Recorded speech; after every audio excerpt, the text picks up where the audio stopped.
color here, which goes all the way from Taiwan and the Philippines, throughout island Southeast Asia, as far as the eastern part of the Nusa Tenggara in Indonesia. It's not clear how much of this is long-term indigenous population in Southeast Asia, which has spread north into Taiwan, and how much is related to the Taiwan movement coming down into Southeast Asia. But I think in terms of estimating that, probably the mitochondrial DNA results are actually more revealing. But this is consistent with those results. And so that, if you like, is a description of all the islands, including of island Southeast Asia, but also including the Philippines and Taiwan and Malaysia, which is the east of the Wallace Line. And that's a heat map showing that, which is not all that dissimilar from what we saw for E and for MC3C. And the Mentawai off the west coast of Sumatra have the highest rate of this particular grey marker, or grey characteristic. In this admixture plot, we do have representatives from Melanesia, and Melanesia doesn't show any sharing with any of these Southeast Asian or East Asian populations. So this idea of people coming out in a big migration from Taiwan is probably not substantiated in this description here. We've got Oceania again as blue in this 10 population analysis, and that red line there describes the Wallace Line.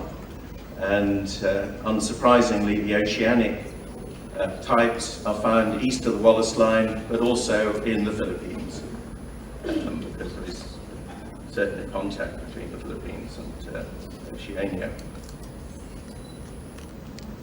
Then there's a dark green color here, which I think is best to call the Sunda type, which includes the Malay Peninsula, Sumatra, and Java. And but it's relatively small, and it's probably a very ancient component. Very interestingly, the Aboriginal Malay population have their own color, and on this plot, and it's previously been argued the Aboriginal Malay have come from island Southeast Asia into the Malay Peninsula, but it's pretty clear they've always been here, their ancestors, and that yellow color is shared with parts of the Sunda Shelf, including Java here. And then to conclude, concerning the importance of the Malay Peninsula, Sunda became the Malay Peninsula and was the main conduit for coastal migrations from Africa into East Asia, mainland Southeast Asia, island Southeast Asia and Oceania from 1.8 million years ago. It retains genetic and archaeological evidence for all those cultural and gene flows right up until now. 58% of Malay ancestry and 86% of Orang Asli ancestry are of local Sunda and mainland Southeast Asian founding ancestry, with little evidence for backflow from island Southeast Asia until recently. A small minority of Malay and Orang Asli lines show evidence of being derived from either island Southeast Asia, 8% of Malay and 3% of Orang Asli, or from Taiwan via island Southeast Asia. It's only 7% of Malay and not in the Orang Asli. A minority of Malay Peninsula lines show evidence of being derived from East Asian backflow, largely from China, 30% of Malay ancestry and 11% of Orang Asli lines. And this is probably mostly during the Neolithic period, these movements. No, pre-Holocene, sorry. This is the reverse of the previously more influential out of Taiwan replacement view in the Malay Peninsula, which was based on the distribution of Austronesian languages between Taiwan and Southeast Asian region.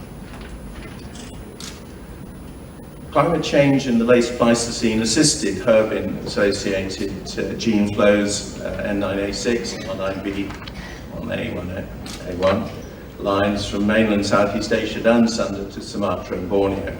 Early Holocene rapid sea level rise over the Sunda, Malay Peninsula, forced maritime dispersals.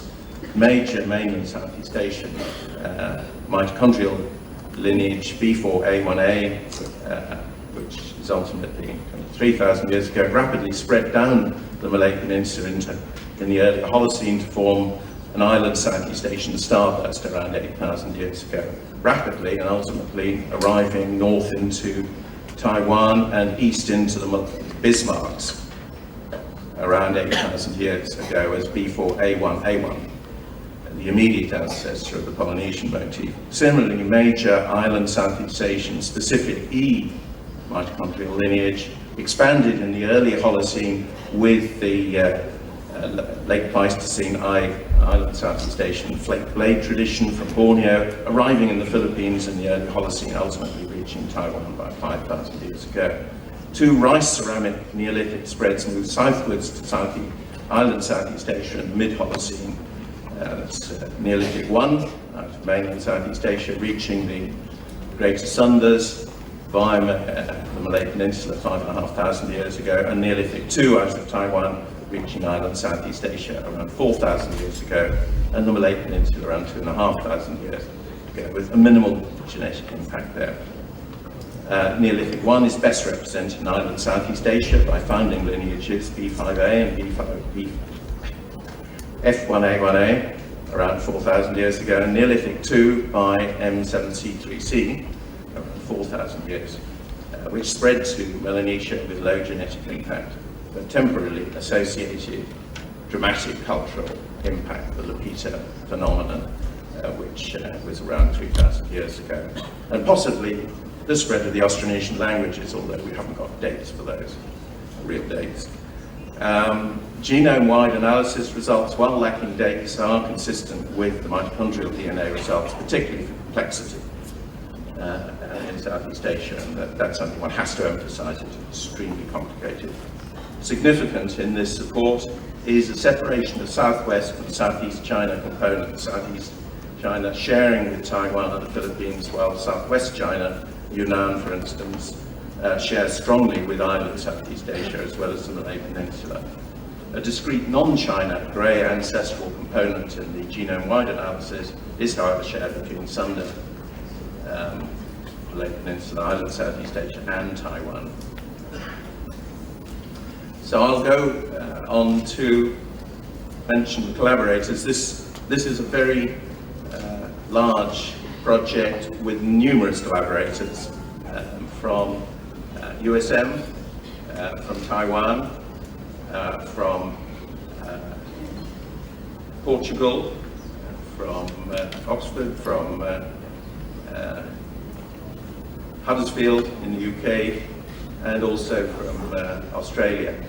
I'd particularly like to draw attention to our collaborators, and that's not all. We have many collaborators here in USM, but Prof Mokhtar, Sean Eng, who's here in the audience and did a PhD with us in the UK, and Zafirina Zainuddin, who used to work with USM.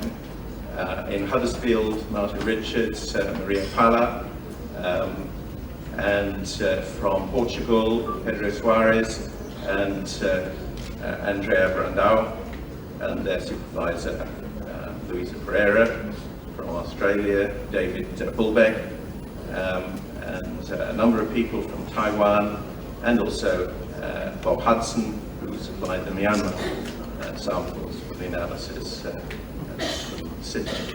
So I'd like to thank USM again for inviting me to speak, and I'll answer any questions if there's time.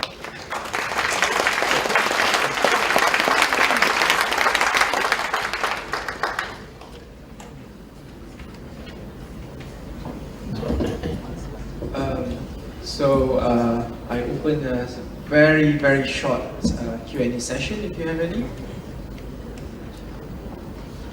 Yes, Professor.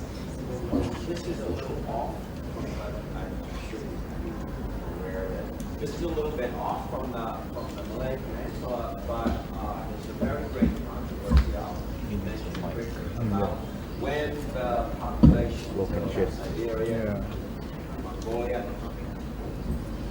Sorry. There is, as you may know, there's a very great controversy about when these populations... I got that first part. Yeah. I think for the audience from China and Mongolia and Siberia moved across the Bering Strait into the New World. There's 100,000 BC, 50,000 BC, 12,000 BC. They're very angry in debate. I wondered if through the genetic approaches that you're discussing, you have any opinion or there is any consensus about when these populations might have crossed, or if it was several crossings, when? I think at the moment there is convergence on the date of around 14,000 for movement across the Bering Strait.